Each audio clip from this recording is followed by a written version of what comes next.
you think like if you have like a big long laceration over like say somebody's shoulder or something like that, that's deep, right? And if you're only throwing simple interrupteds in the skin, that's a lot of tension that's all on those thin stitches that you have going through the skin, right?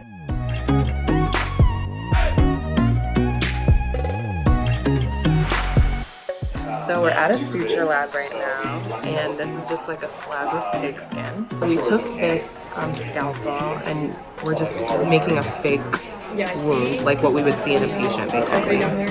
I've been working on this wound over here, and you can see that I've already put in some deep stitches to bring the wound that I created together.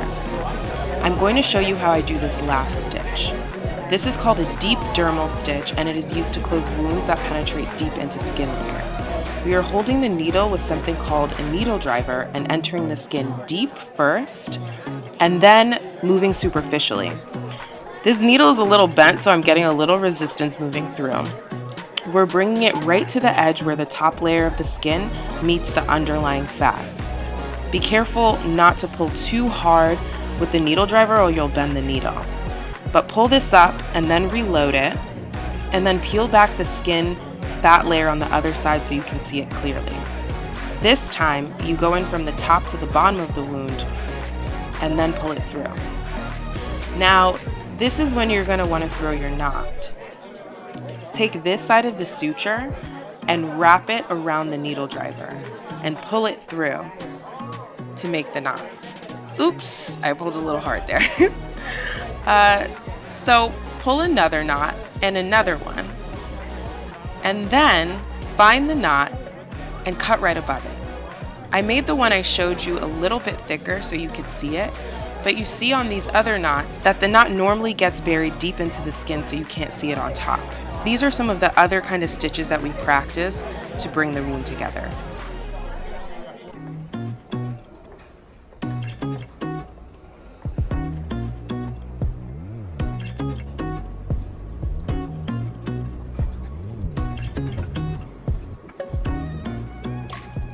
So it is the night before I'm about to start my week-long stretch of shifts in the emergency room. So I have natural hair, and I know that I'm not going to want to be waking up and doing things to it every day. So I'm just going to put it into some flat twists going back that I can wear for the week. Before this, I actually just washed and blew dry my hair. So I'll show you how it looks.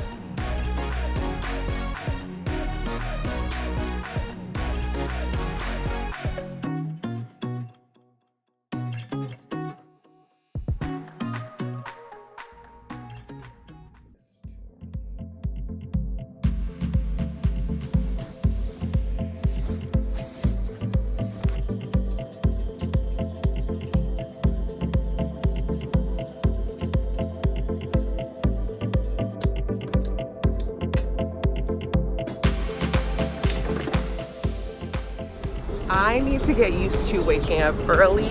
This is a different time frame. I'm just coming off of working nights, and now this is the morning thing. I cut it a little bit too close today to take my customary bus trip, so definitely catching an Uber today.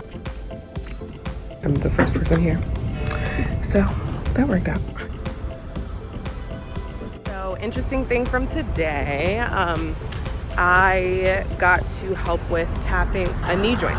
The official term for it is arthrocentesis. Whenever you hear arthro, think of joint. Well, first we numbed up the knee capsule, and then we took this thick needle, stuck it inside of the knee joint capsule, and pulled out excess fluid. We do that whenever somebody's joint is really swollen and has an effusion, which means that liquid, or in some cases if it's infected pus or different things, drains into the knee capsule. It can also be like really therapeutic for the patient, and that the patient was really grateful just because they couldn't even walk or lift their leg before we did that. It's just like one of those, like, you know, do something with your hands and then see results feel some fulfillment. So that was cool. This morning we have some lectures with all of the different residents at the program.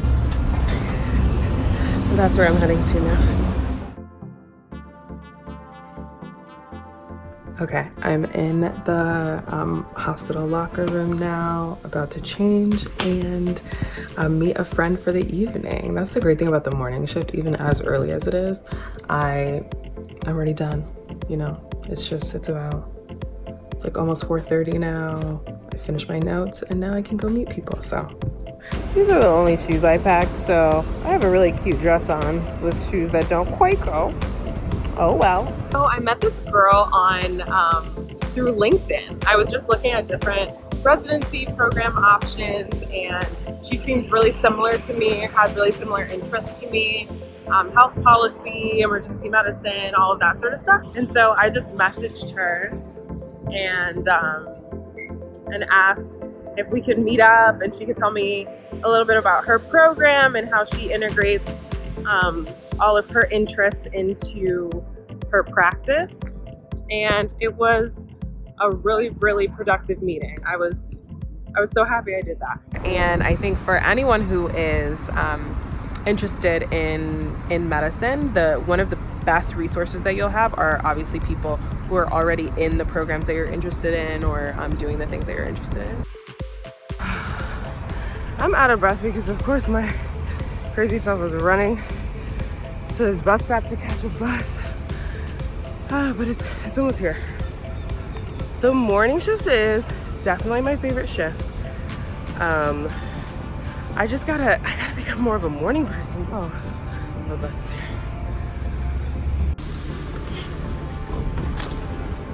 Good morning.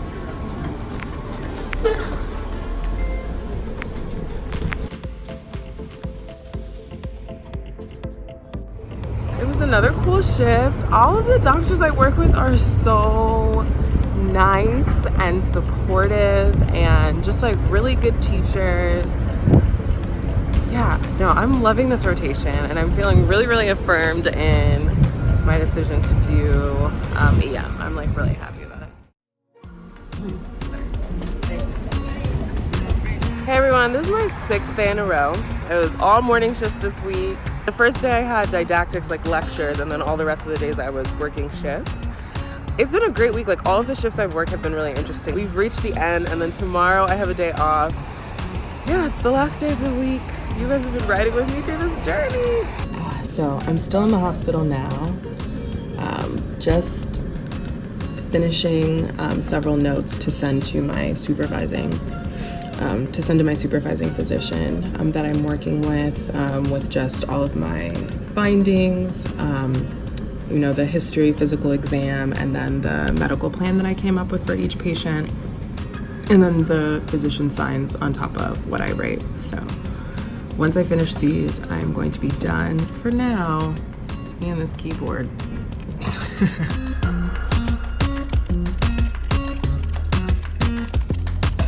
Oh my gosh, I just got back from work and then what a glorious thing. Family came